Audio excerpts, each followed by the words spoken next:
Hari ini saya nak share dengan anda semua fungsi-fungsi aplikasi Public Gold. Yang mana yang dah daftar akaun emas Public Gold secara percuma di profil saya, dah download aplikasi Public Gold, tuan-puan akan dapat interface yang macam ni lah. Dekat sini saya nak share kepada anda button-button yang ada di aplikasi Public Gold. Yang pertama, kita ada button top up. Top up ni ialah untuk kita tambah simpanan gram emas di dalam akaun kita. Sebagai contoh, bila kita tekan top up dekat sini dia keluar dua option. Yang pertama gold, yang kedua silver. Gold ni ialah emas, silver ialah perak. Jadi kita ada pilihan. Sebenarnya dekat Public Gold ni bukan kita ada emas sahaja, tapi perak pun kita ada juga.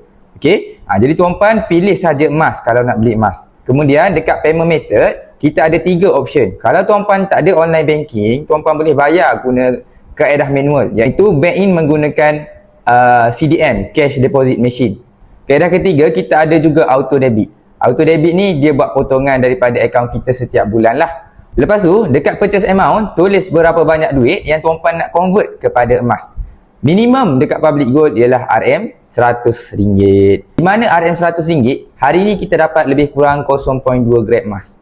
Dan last kali kita boleh purchase for buat myself. Kalau tuan-puan nak beli emas untuk orang lain pun boleh sebenarnya. Tekan sahaja button others, kemudian masukkan sahaja PG code dia. Code ni boleh dapatkan di sinilah. Okay? PG code ni boleh didapatkan daripada sini. Kemudian tick sahaja dekat sini, I agree, dan tekan place order. Lepas tu tekan OK. Kemudian boleh masukkan maklumat akaun bank, pilih bank apa yang kita guna. Kemudian selesaikan bayaran macam biasa.